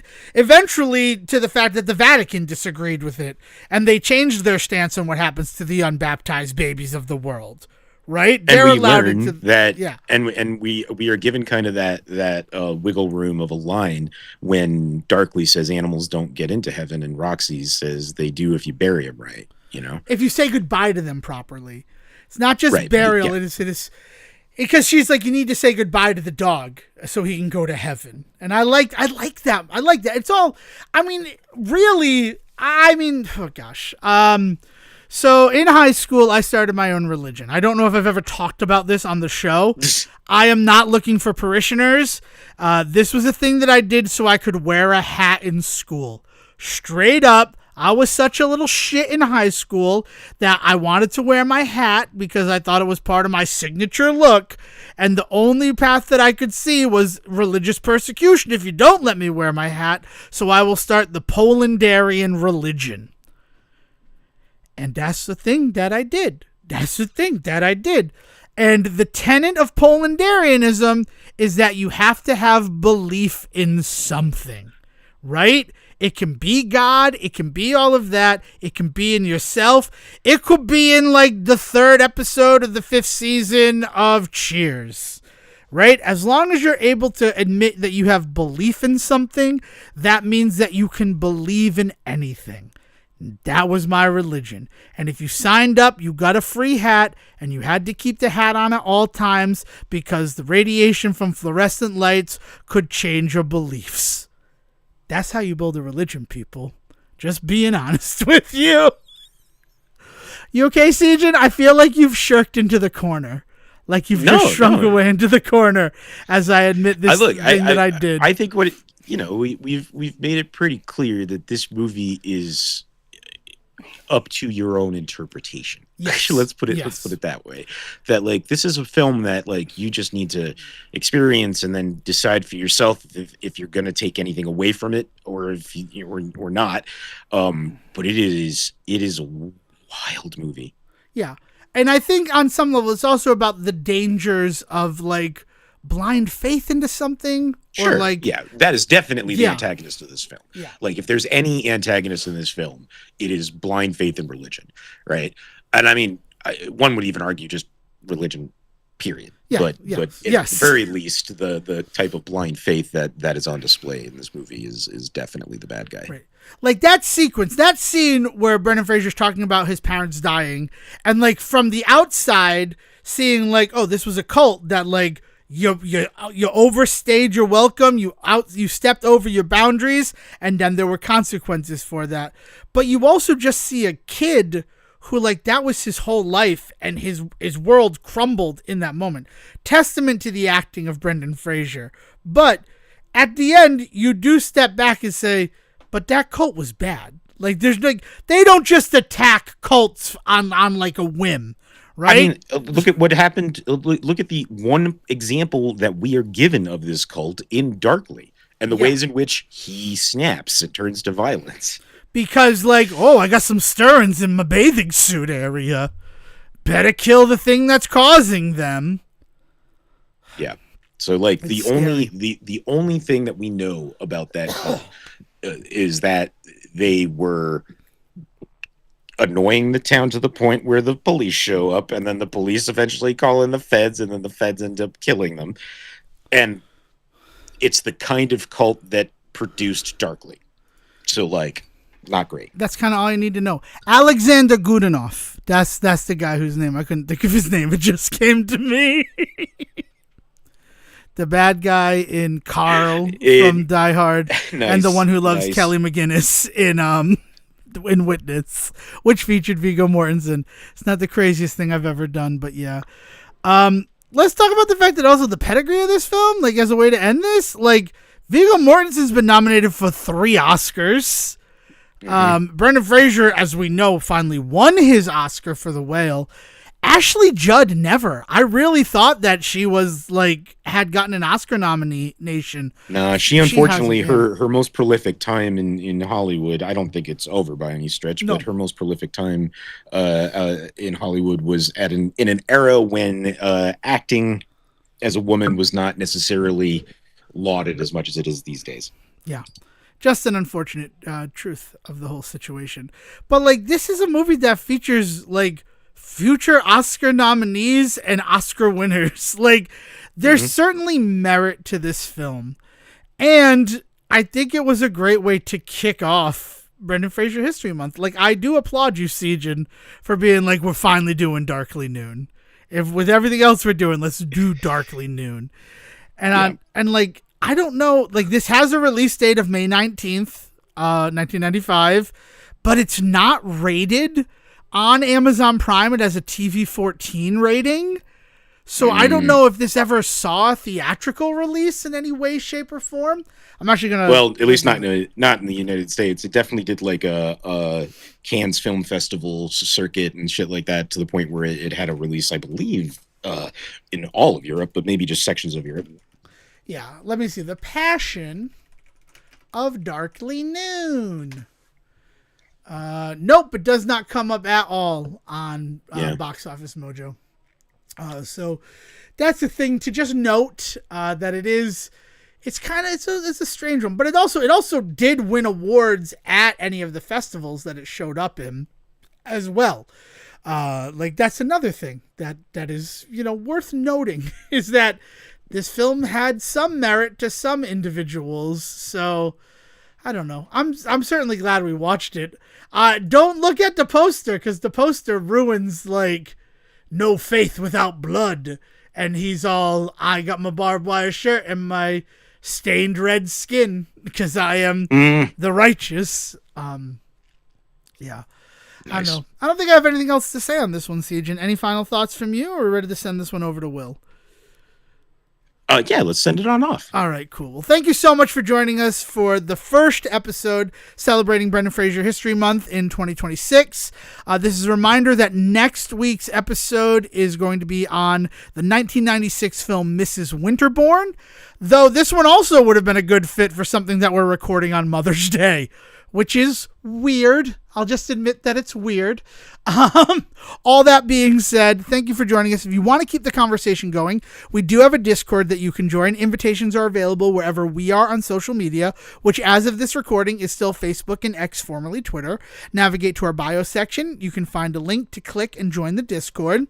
Or if the Discord is a little bit too... You're not on social media, you just want an invitation to the Discord from other things, send an email to thesayReport@gmail.com. We can facilitate you with an invitation. Or if Discord's a bit too much like social media and you're just done with all of that, again, it's a conversation we're probably going to have after Brendan Fraser History Month. Let's bask in the joy of Brendan Fraser History Month before we have to change literally everything, Siege. And does that seem fair?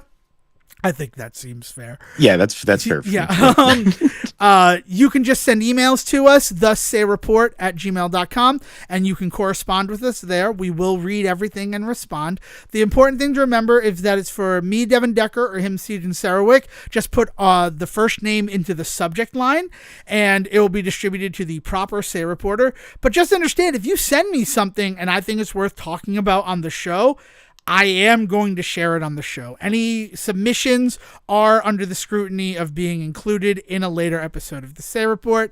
Our lawyers want us to say that just to make sure that we're protected should we use something that's sent to just like myself in a later episode. Just understand it. That's kind of just how the internet works, right? You put something out there, people then have the opportunity to respond and react to it. Before we finish, Siege, do you want to unwrap that spoiler that I sent you that is oddly prescient to this recording? All right, let's see. New England Tech commencement. Yeah. Ashley Judd. The New England Tech commencement speaker happening at the Amica Mutual Pavilion in Rhode Island today was Ashley Judd. Commencement started at 11 a.m., which is when we start recording. So there's a chance that we were talking about Ashley Judd while she was talking to a crop of graduates from New England Tech. Isn't that fun, Siege? That is legitimately very fun. And that's just a kismet thing. I had no idea that was happening until 8:12 this morning, where I took this picture. All right. So yeah. So again, man. Thank you again for joining us for this episode where we celebrated Brendan Fraser via The Passion of Darkly Noon. Now, William, please bring us home. Later. Thank you for listening to the Say Report with your host Devin Decker and Siege Sarowick. Please follow the guys on Twitter and Facebook by searching for The Say Report, and you can always subscribe on your podcast channel so this is delivered straight to you and you can enjoy it every week. With apologies to your mother, we'll see you next time.